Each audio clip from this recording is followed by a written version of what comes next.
Hey there, welcome to your personalized deep dive. Sounds exciting. Today we're going to be tuning into those fascinating frequencies of music, Oh, cool. mysticism, and the universe, Nice. exploring some pretty seriously mind-bending connections. I'm ready. We've got excerpts from a book called ARCANA, Okay. which delves into the mystical side of music theory. Right. Plus, we've got some thought-provoking articles ready to kind of broaden our sonic horizons. Awesome. Are you ready to discover the hidden harmonies of the universe? I am. I'm excited to dive in. Let's start with Arcana and its exploration of microtonal music. Okay, let's unpack this. Arcana talks about how in a just, or Pythagorean scale, which is an ancient system of tuning, by the way, Right. some notes actually have 4 versions. It sounds complicated. Yeah. But you actually experience this all the time, Mm-hmm. especially in blues music. Yeah, that ape in a blues singer's voice, part of that comes from bending notes, like slightly off key, hitting those microtones. Yeah. It creates this sense of yearning, Uh-huh. of tension and release. Totally. That's just crucial to the blues. Yeah. And what's fascinating here is that the blues, despite incorporating these microtones, aren't overly complex or inaccessible. Right. They prove that these subtle nuances can create something incredibly powerful Totally. and universally loved. Yeah. It's like a secret ingredient that just adds to depth and richness to the music. For sure. And speaking of depth, Arcana then takes us on a journey through the evolution of music. Okay. It points out how musical evolution mirrors the merging principles we see in nature. Right. Kind of like languages blending and evolving across borders, creating new dialects and expression. Exactly. Genres fuse influences cross continents, Yeah, creating this beautiful tapestry of sound. totally.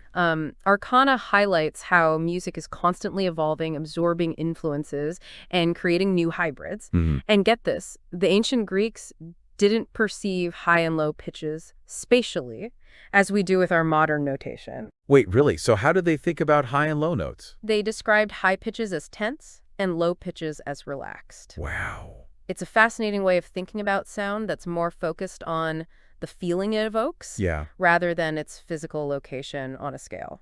that's wild. Think about how you feel listening to a high-pitched violin versus a deep cello. Exactly. The Greeks were tapping into that emotional response, Yeah, not just the physical highness or lowness. right.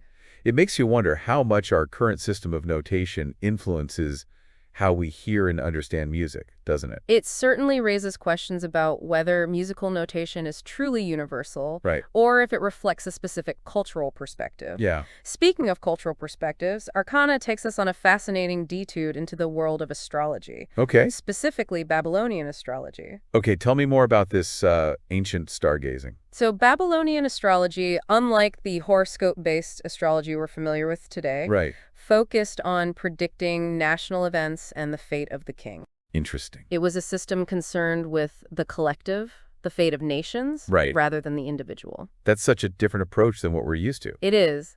Arcana mentioned that the term horoscope actually means hour watching, That's right. which really emphasizes how important timing was to these ancient practices. And that connection to time goes even deeper. Oh, Arcana points out these fascinating harmonic relationships between the orbital periods of planets. okay. For example, the cycle between Jupiter and Saturn creates a just major third, which is a perfect musical interval. Wow. It's almost as if the planets are making music as they orbit the sun. That is seriously mind-blowing. So we've got microtones in blues music and planets creating musical intervals. Where does Arcana take us next? Get ready for this. Arcana introduces the concept of the mancy of colors, this idea that geometric symbols and colors are perhaps the highest language we receive from nature. Ooh, I love the sound of that. And this connects beautifully to how color influences in our emotional responses to music. Okay. Think about it. Specific instruments or musical timbres evoke certain feelings, almost as if they have their own sonic color palette. Totally. A deep, resonant bass has a completely different color than a bright, shimmering flute. Arcana even mentions the power of drums to induce trance states, Right. linking it back to their complex overtone content. It's fascinating how specific sounds can have such profound effects on our consciousness, isn't it? Absolutely. And Arcana dives even deeper into the interplay of music and time, Okay. explaining how ancient cultures used celestial rhythms to represent not just the quantity of time, but also its quality. It's a powerful concept. Think about it. Different rhythms make you want to move, to dance, or just feel a certain way. Yeah, It highlights how musical rhythm can evoke specific feelings and atmospheres. totally. Arcana brings this idea to life with the example of rhythmic harmony in Cuban clave, a rhythmic pattern that's the foundation of so many musical styles. Right. Remember that feeling of getting completely lost in the rhythm of a song where time seems to melt away? Yes, those moments where you're totally immersed in the music are pure magic.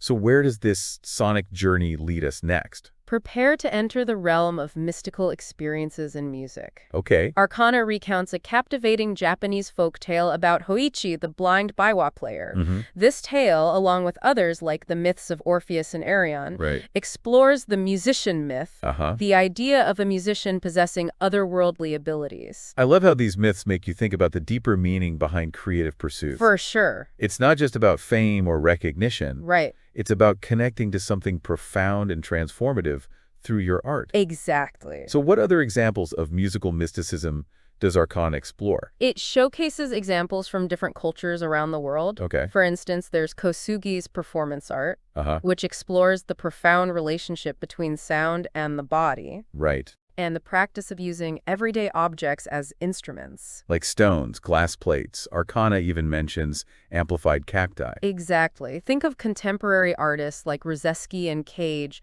who push the boundaries of what we consider music. Right. It's clear that the power of music transcends cultural boundaries, showing up in spiritual practices and artistic expression across the globe. Now, Arcana specifically highlights the practice of nada yoga, Yes. which is all about the relationship between yoga and music. Okay. It dives into Sanskrit terms like shabda and kirtan. What do those terms mean exactly? Well, Shabda refers to the power of sound as a word or a vibration that carries meaning. Mm-hmm. Think of it as the energy behind a spoken word or a musical note. Okay. And Kirtan is the practice of call and response chanting. Uh-huh. It often involves a group setting where you create this amazing energy and connection through shared sound and intention. Arcana also includes an incredible story about the author's experience with mantra and encountering what they describe as a demonic presence. That sounds intense. Yeah. It really highlights how sound can evoke powerful emotions and even alter our perception of reality. It's a reminder that music can be a powerful tool for transformation and healing, Right? but it can also stir up some pretty intense stuff. Yeah. From ancient practices to contemporary artists, Arcana really emphasizes the diverse and powerful ways that music can connect to our spiritual and emotional lives. That's incredible. It is. Wow, I'm still processing all those incredible connections between music, mysticism, and the universe that we've uncovered so far. Yeah. From the planets making music to the power of sound to evoke, like, different states of consciousness. Right. This deep dive is truly expanding my sonic horizons. It's fascinating stuff, isn't it? And we've got even more to explore. Okay? Arcana goes on to introduce us to Peter Garland, a composer who emphasizes the importance of deep feeling in music. Ooh, I love that. Yeah. It reminds me of those moments when music just completely washes over you and you feel everything so intensely. Right. What does Garland have to say about this connection between music and feeling? He beautifully states, it is a question of feeling things more deeply. And this ties into the concept of synesthesia, Okay. that fascinating phenomenon where the stimulation of one sense triggers involuntary experiences in another sense. I've heard about that. Yeah, for example, some people hear music and see colors. It sounds like such a magical experience. So Garland believes that synesthesia plays a role in those profound, almost mystical experiences we can have with music. Exactly. It's like music can tap into multiple levels of our being, Yeah. triggering emotional, sensory, and even spiritual responses. Garland even cites his own work, The Conquest of Mexico, as an example. Right. It's a multimedia piece that combines music, visuals, and movement, and it's been described as mystical. It sounds like he's intentionally creating these immersive experiences that go beyond just listening to a song. Absolutely. It's about engaging multiple senses and evoking a deeper connection with the music. And here's where it gets really interesting. Okay. Garland believes that these deeply mystical experiences with music rarely occur in conventional concert settings. Really? Why not? You'd think a concert hall with its acoustics and focused attention would be the perfect place for that kind of experience. Right, yeah. Well, Garland argues that concert halls are often geared towards entertainment, Okay. for passive listening. You might be impressed by the technical skill of the musicians or the beauty of the music, Right. but you're not necessarily connecting on a deeper, more personal level. I can see that. It's like the difference between watching a movie and reading a book. A movie washes over you, but a book allows you to get lost in your own imagination and create a more personal experience. That's a great analogy. Garland points to the Shinto ceremony at Tadaiji Temple in Japan as an example of where these mystical experiences have been more likely to occur. Okay. He describes witnessing this ceremony and being struck by the sound of conch shell horns, Okay. which he unexpectedly connected to the music of Edgar Varese. Wow, that's quite a juxtaposition. An ancient ritual and a modernist composer, finding common ground through the power of sound. It speaks to the universality of certain musical elements, their ability to transcend cultural boundaries and historical periods. Absolutely, and it highlights the importance of context, of shared belief and ritual Right. in shaping those profound musical experiences. Speaking of profound experiences, Arcana shares two powerful anecdotes Yeah. about the transformative power of music.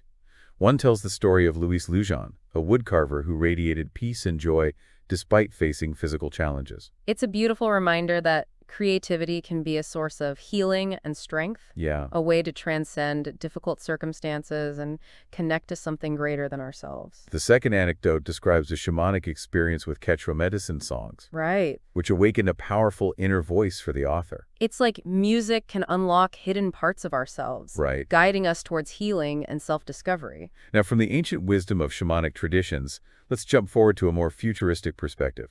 Okay. Remember Genesis P. Porridge's splinter test that we discussed earlier? Yes. The splinter test challenges our assumptions about the future of language and communication. Right. P. Porridge envisions a world where the spoken and written word decline in favor of new technologies that fragment and reassemble information in a process they call splintering. Wait, are you saying words are going to disappear? That's a wild prediction. Well, not entirely. Okay. But P. Porridge believes that new technologies will lead to a fragmentation and reassembly of information, Right. a process they call splintering.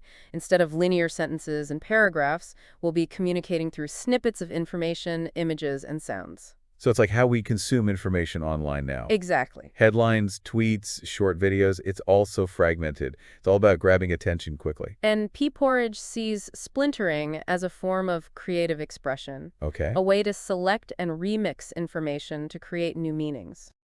That's a really interesting way to look at it. It's like those meme generators where you take an existing image and add your own text, creating something new and often humorous out of something familiar. Precisely. It's about taking existing elements and recontextualizing them. Right. Similar to how artists use sampling and collage. It makes you wonder how music will evolve in this splintered future, doesn't it? It does. Will we be creating and experiencing music in completely new ways? It's an intriguing question to ponder. Now let's circle back to the core essence of music. Okay. With Arcana's exploration of the alchemy of sound, drawing on insights from various artists. Okay, what kind of sonic alchemy are we talking about here? Well, for starters, there's Mark Nosif, who's known for his experimental approach to music.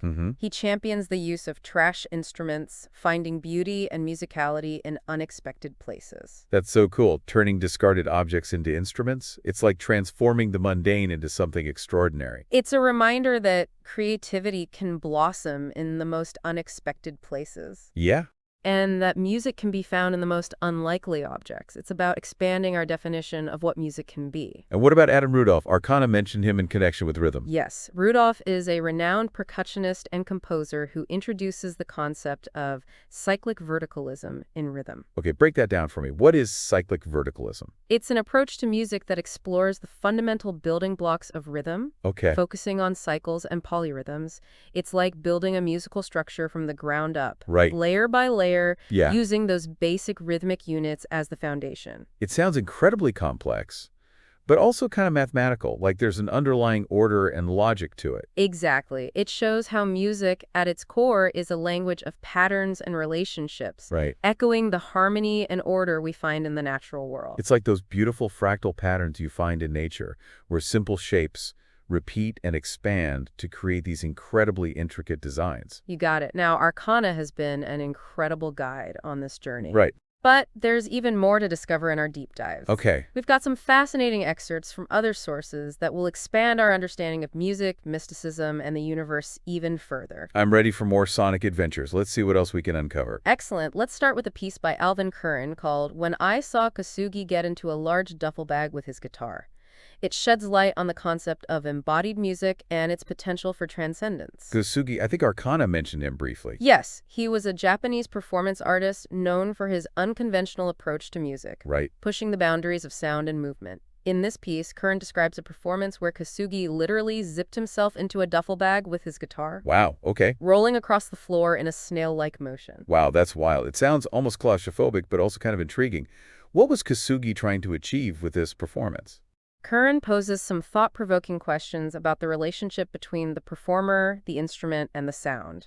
He asks, how close can you get to the sound you make? How intimately fused can you become with your instrument? It's like blurring the lines between the creator and the creation, pushing the boundaries of what we consider a musical performance. It's a reminder that music can be a physical, visceral experience, not just something we hear with our ears. Exactly. It's about engaging the entire body and exploring the limits of sonic expression. And Curran connects Kosugi's work to other artists who have explored similar concepts. Okay. For instance, Christian Wolff incorporated everyday objects like stones and sticks into his performances. Right. And of course, there's John Cage, known for his amplified cacti and prepared piano. It's fascinating how these artists use unconventional materials and approaches to expand our definition of what constitutes music. Curran ends his piece with a powerful image. A vision of music as a conduit for transcendence, a way of connecting to something beyond the limitations of the physical world. It's like music can open a portal to another dimension of experience, Right. taking us beyond the everyday and into the realm of the sublime. Now, from Kosugi's embodied music, let's shift gears and explore the transformative power of sound through the practice of Mata Yoga. Okay. I'm really intrigued by this branch of yoga that focuses specifically on the power of sound and vibration. Yes, and we have an excerpt from Laraji's Yoga and Music that perfectly introduces this practice. Okay. Laraji emphasizes the importance of listening as a pathway to deeper understanding. He argues that to truly hear, one must first learn to listen with intention and attention. It's like moving beyond passive hearing, Right. where you're just letting sounds wash over you without really paying attention. Yeah. It's about actively engaging with sound, noticing the nuances, the textures, the emotional qualities. Precisely. It's about opening yourself up to the full spectrum of sound and allowing it to move you, to teach you, to transform you. So how does Nata Yoga utilize sound to achieve this deeper understanding? Well, Laraji introduces the Sanskrit term shabda, which refers to the power of sound as a word, a carrier of meaning and energy.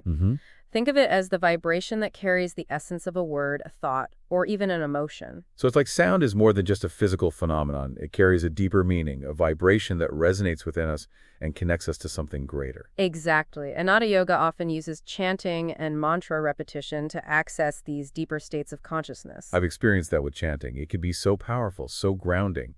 You feel the vibrations in your body, and it's like your mind quiets down and you connect to something deeper within yourself. Laraji also discusses kirtan, which is a call-and-response style of chanting often performed in group settings. Right.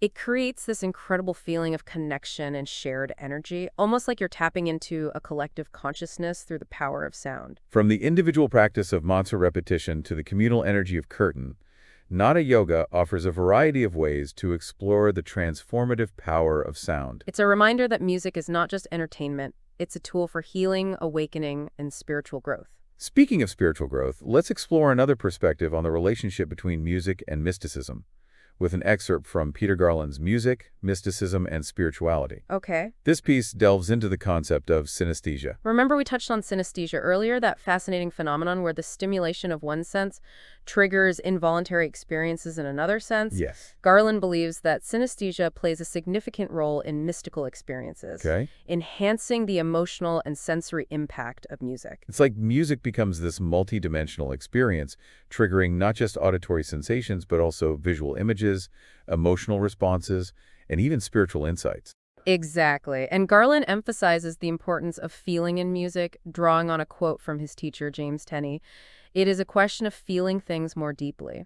It's about moving beyond the intellectual analysis of music and connecting to it on a visceral, emotional level. It's like letting go of the need to understand the music with your head and just letting it wash over you, letting your heart and your body respond to the sound. Beautifully put. Garland believes that this deep feeling is essential for creating truly transformative musical experiences. Right. And he uses his own work, The Conquest of Mexico, as an example, a multimedia piece that combines music, visuals, and movement, and it's been described as mystical. It sounds like he's intentionally crafting these immersive experiences that engage multiple senses and evoke those profound emotional responses. Absolutely. And just like we discussed earlier, Garland emphasizes that he's never experienced a truly mystical experience with music in a conventional concert setting. Right. He believes that those experiences are more likely to occur in environments where there's a shared sense of belief and ritual. He pointed to the Shinto ceremony at Daiji Temple as a powerful example, Right. where the context and the communal energy heighten the impact of the music. It's like the setting and the shared intention amplify the power of the sound, creating a more conducive environment for those transcendent experiences. Exactly. And he was particularly struck by the sound of conch shell horns, Right. which he compared to the music of Edgard Varese. It's amazing how he found a connection between an ancient ritual and a modernist composer. It speaks to the universality of certain musical elements, their ability to transcend cultural boundaries and historical periods. Now, let's shift our focus from the grand scale of rituals and ceremonies to the personal realm of healing and transformation. Okay. Arcana shares two captivating anecdotes that highlight the power of music to facilitate profound change. I'm ready for some inspiring stories. Tell me more. The first story tells of Louis Luchon, a woodcarver who radiated peace and joy despite facing physical challenges. It's a beautiful example of how creative expression can be a source of strength and resilience, a way to transcend difficult circumstances. Right. It's like channeling those challenges into something beautiful and meaningful. Absolutely. And the second anecdote recounts a shamanic experience with Quechua medicine songs. Okay. The author describes how these songs awakened a powerful inner voice, Right. a source of deep wisdom and guidance. Wow, that's powerful. It's like music can help us tap into our own inner wisdom, our intuition, and connect to a deeper source of knowing. It's a reminder that music can be a catalyst for personal growth and spiritual awakening. Now, from the ancient wisdom of shamanic traditions, let's jump forward to a more futuristic perspective. Remember Genesis P. Porridge's splinter test that we discussed earlier? Yes. The splinter test challenges our assumptions about the future of language and communication. B. Porridge envisions a world where the spoken and written word decline in favor of new technologies that fragment and reassemble information in a process they call splintering. It's a pretty radical concept, but also kind of relevant to how we consume information online today. It's also fragmented, constantly shifting and changing. It's like our attention spans are getting shorter and shorter. Yeah. And we're constantly bombarded with snippets of information. Exactly. And Pierre Orage sees this splintering as a form of creative expression. Okay. A way to select and remix information to create new meanings. It makes you wonder how music will evolve in this splintered future, doesn't it? It does. Will we be creating and experiencing music in entirely new ways? It's an intriguing question to ponder, and speaking of pondering the future of music, Right. let's delve into Arcana's exploration of the alchemy of sound, drawing on insights from various artists who are pushing boundaries and expanding our definition of what music can be. Okay, let's get alchemical. What kind of sonic transformations are we talking about here? Well, we've already talked about Mark Nossoff and his use of trash instruments. Right. He sees music in everyday objects, finding beauty and sonic potential in the most unexpected places. It's a reminder that creativity can blossom in the most unlikely places. And that music can be found anywhere if you're open to hearing it. Arcana also highlights Adam Rudolph and his concept of cyclic verticalism in rhythm, which we discussed earlier. Right. It's an approach to music that explores the fundamental building blocks of rhythm, focusing on cycles and polyrhythms. Hey. It's like building a musical structure from the ground up, using those basic rhythmic units as the foundation. It shows how music, at its core, is a language of patterns and relationships, Right. echoing the harmony and order we find in the natural world. Arcana has been such a rich source of inspiration. It has. But there's so much more to uncover in our deep dive. There is. What other sonic adventures await us? Let's delve into a fascinating piece by Dane Rudy called Music Extensions of Infinite Dimensions. Okay. This excerpt takes us on a journey through the interconnectedness of sound, energy, and the human body. Okay, I'm ready to explore these infinite dimensions. What's Rudyard's perspective on this connection between music and the human experience? Rudyard was a composer, philosopher, and astrologer who explored the spiritual dimensions of music. Okay. He emphasizes the concept of vibration as the fundamental principle of the universe, connecting sound to the very fabric of reality. It's like that ancient Hermetic axiom, as above, so below, reflecting the idea that the microcosm mirrors the macrocosm. So Rudyard is saying that the vibrations of sound are not just something we hear with our ears, they're woven into the very essence of who we are and everything around us. Precisely. He highlights the intricate structure of the human ear, describing it as a mystic energy force that receives and transmits cosmic vibrations. Wow, that's beautiful. It's like our ears are not just organs for hearing, they're antennas, tuned to the symphony of the universe. Rudyard also draws a fascinating connection between the eardrum and the embryonic germ layers, suggesting that the ear is intimately linked to the development of the entire body. So our ability to hear, to perceive sound, is somehow connected to the very blueprint of our physical being. That's what Rudyard suggests. It's a reminder that we are fundamentally vibrational beings, constantly interacting with the energetic symphony of the universe. It makes you wonder about the subtle ways that sound is shaping our experiences, even on a cellular level. It's like we're swimming in a sea of vibrations, constantly being influenced by the sounds around us. And Rudyard goes on to emphasize the importance of breath. Okay. Suggesting that the frequency range of the eardrum extends beyond our conscious awareness. So there's a whole world of sound that we're not even aware of, constantly influencing us on a subconscious level. Precisely. And Rudyard suggests that by paying attention to our breath, by becoming more aware of the subtle rhythms and vibrations within our own bodies, we can tap into this hidden world of sound and energy. It's like tuning into our own inner symphony, becoming more attuned to the subtle music that's always playing within us. I love that imagery. Where does Rudyard's sonic exploration take us next? Get ready for this. Okay. Rudyard explores the concept of subvocalization as a pathway to inner wisdom. Subvocalization, what's that? It's the silent inner speech we engage in, the constant strain of thoughts and ideas that flow through our minds. You know, that inner monologue that's always chattering away? Oh yeah, I know that voice all too well. Sometimes it feels like it never stops. So what does subvocalization have to do with inner wisdom? Rudyard suggests that this inner sound, when combined with quiet, circular breathing, Okay. can lead to profound insights. It's like quieting the external noise and tuning into the subtle whispers of our inner knowing. Exactly. It's about creating a space for stillness within ourselves, allowing the wisdom of our subconscious to emerge. From the subtle vibrations of our breath to the silent whispers of our inner voice, Rudyard's highlighting the powerful connections between sound, energy, and the human experience. And he takes it even further. Okay. Rudyard delves into the realm of motion, drawing connections between the physical movements of the body and the energetic movements of the universe. Okay, I'm intrigued. How does he connect our physical movements to the cosmos? He highlights the spiraling motion of the heart as it pumps blood throughout the body, comparing it to the Chandler wobble, a slight variation in the Earth's axis of rotation. Wow.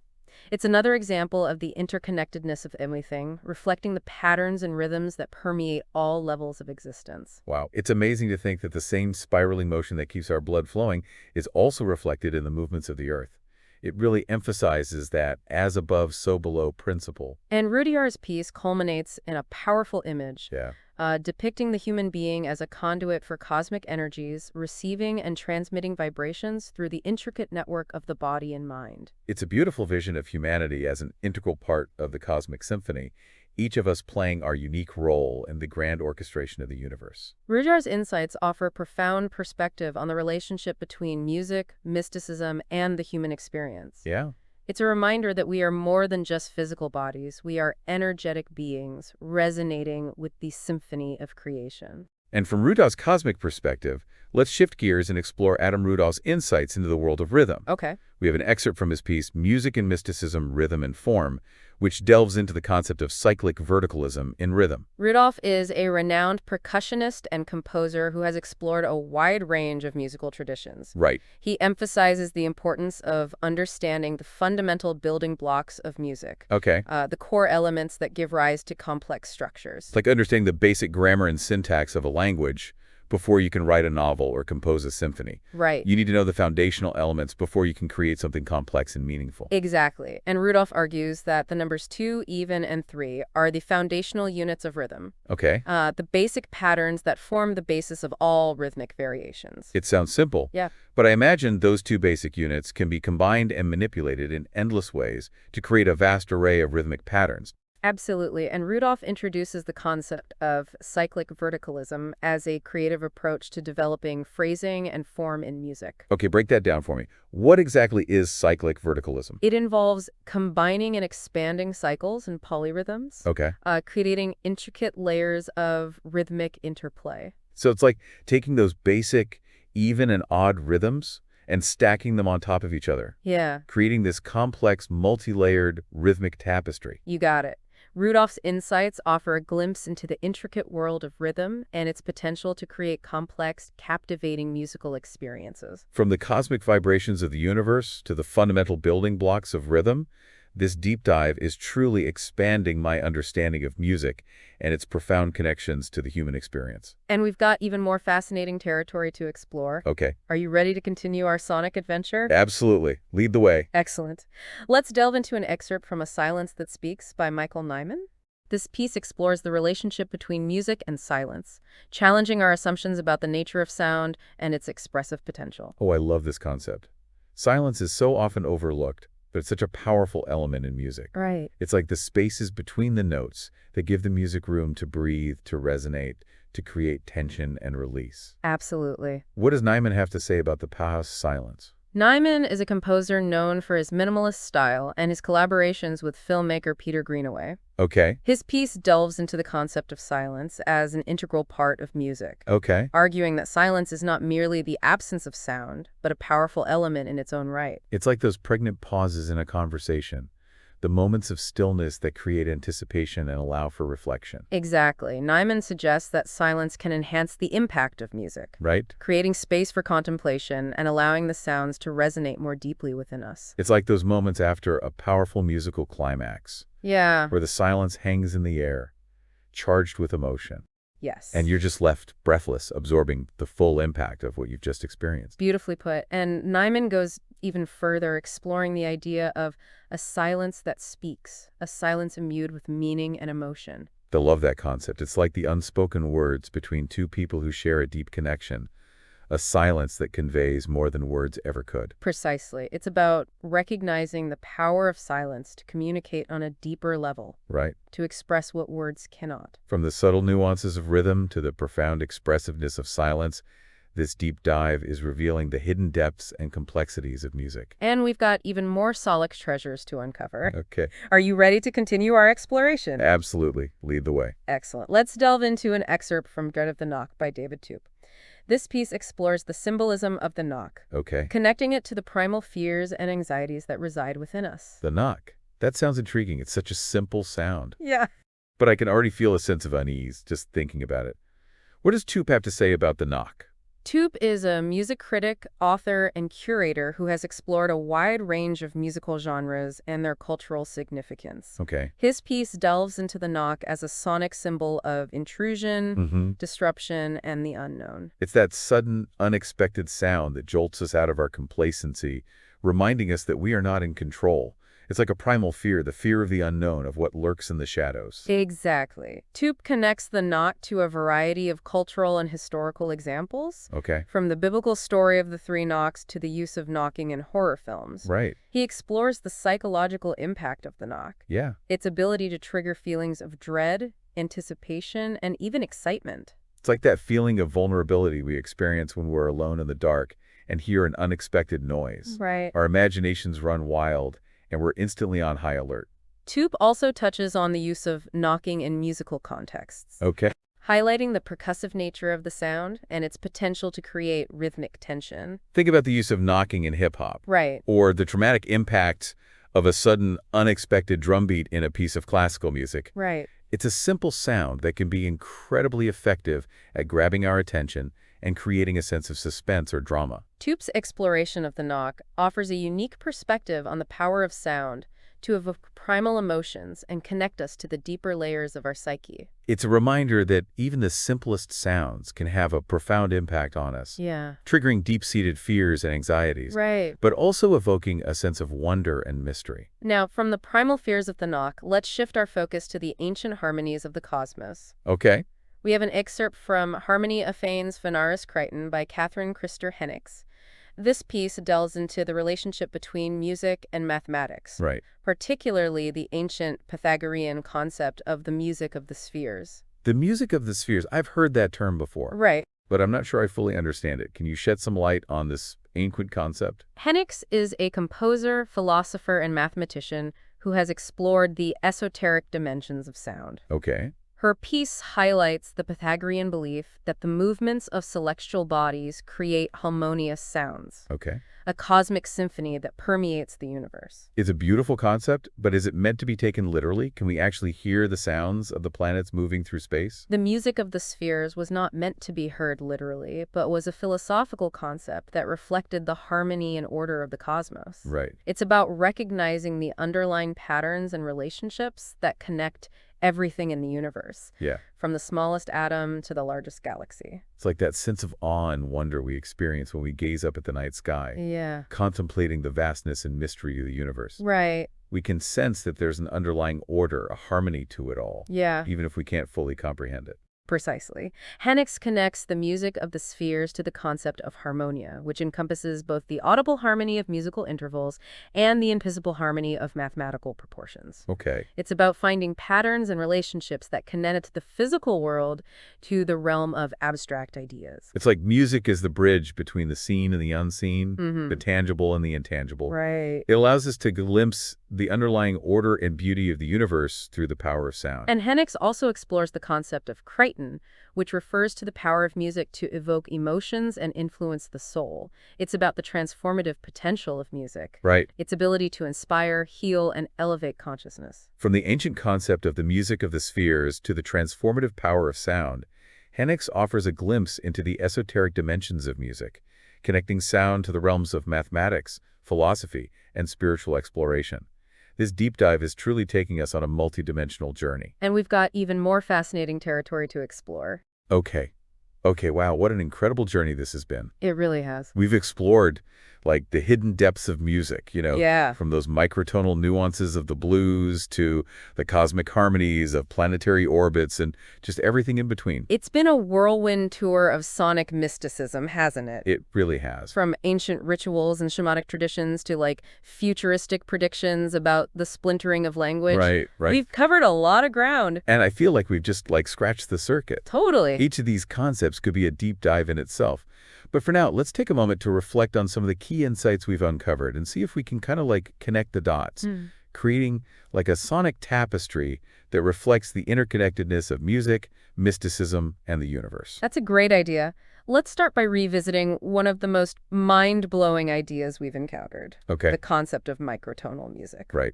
Those subtle variations in pitch, often too small for us to consciously perceive, play a significant role in the emotional impact of music. For sure, it's like a secret ingredient that adds depth and complexity to the sonic landscape. Totally, yeah. And ARCANA used the blues as a prime example, demonstrating how microtonal nuances contribute to the raw power and expressiveness of this genre. It's a reminder that music operates on multiple levels, Right? some of which lie beneath our conscious awareness. It's like those subtle flavors in a dish that you don't consciously taste, but that contribute to the overall complexity and richness of the experience. Exactly, and this idea of hidden depths extends to the very structure of music itself. Right? We explored how musical evolution mirrors the merging principles we see in nature, with genres blending and influences crossing borders just like languages do. It's like music is a living, breathing entity. Yeah. Constantly evolving and adapting, absorbing influences and creating new hybrids. It's a reflection of the dynamism and interconnectedness of life itself. And speaking of interconnectedness, we uncovered some truly mind-blowing links between astrology and music, specifically the harmonic relationships between planetary orbits, the cycle between Jupiter and Saturn creating a just major third that still blows my mind. It's a beautiful illustration of the music of the spheres, that ancient concept that the movements of celestial bodies create harmonious sounds, a cosmic symphony that permeates the universe. And it reminds us that music is not just something we create. Right. It's woven into the very fabric of reality, reflecting the underlying order and harmony of the cosmos. From the cosmic symphony to the human experience, we've explored a wide range of concepts that highlight the power of music to evoke profound emotional responses and even alter our perception of reality. We delved into the power of drums to induce trance states, Right. the transformative potential of chanting and mantra repetition, Yeah. the primal fears and anxieties triggered by the unexpected knock, and the mystical experiences facilitated by synesthesia, Right. where the stimulation of one sense triggers involuntary experiences in another. It's amazing how music can tap into so many different aspects of our being, It is. from our primal instincts to our deepest spiritual longings. And we've seen how these principles are expressed in diverse cultural contexts, from the role of music in Sufism and the use of the shofar in Jewish rituals, to the power of sound to evoke sensual and spiritual transcendence in Japanese culture. It's a reminder that music is a universal language that speaks to the deepest parts of ourselves, regardless of our cultural background or beliefs. And we've explored how music is not just a reflection of our inner world, Right. but also a force that can shape and transform our reality. We delved into Peter Garland's belief that mystical experiences with music rarely occur in conventional concert settings, highlighting the importance of shared belief, ritual, and intention in creating the right conditions for those profound encounters with sound. And we examine Genesis P. Orridge's splinter test, which challenges our assumptions about the future of language and communication, suggesting that the way we create and experience music may radically transform as technology continues to evolve. It's a reminder that music is a constantly evolving art form, always pushing boundaries and exploring new possibilities. And we've been inspired by the creative spirit of artists like Mark Nossif, Right. who finds music in everyday objects, turning trash into instruments, and Adam Rudolph, who explores the fundamental building blocks of rhythm with his concept of cyclic verticalism. These artists remind us that music is all around us, waiting to be discovered, and that the only limits to our creativity are those we impose upon ourselves. As we wrap up this deep dive, I'm left with a sense of awe and wonder at the vastness and complexity of music. It's a language that speaks to our hearts, our minds, and our souls, connecting us to something larger than ourselves, something ancient and timeless, yet constantly evolving and revealing new depths. It's a force that can inspire, heal, transform, and transcend, Totally. reminding us of our interconnectedness with all things and our potential to create beauty and meaning in the world through sound. So, what's the takeaway from all of this? What do we do with all these insights and sonic explorations? I think the key is to stay curious, to keep exploring, to keep listening with open ears and open hearts. To let the music guide us, to allow it to leave us, to teach us, to transform us. To remember that music is more than just entertainment. It's a powerful tool for self-discovery, healing, and spiritual growth. And to embrace the alchemy of sound, Right. to find music in unexpected places, to experiment, to create, to play, and to never stop exploring the infinite possibilities of this magical and mysterious language. This deep dive was just a starting point, a curated selection designed to spark your curiosity and inspire you to continue your own sonic adventures. We encourage you to delve deeper into these sources, to explore the music that resonates with you, and to keep uncovering the hidden harmonies of the universe. Thank you for joining us on this incredible journey. We hope you've enjoyed the ride.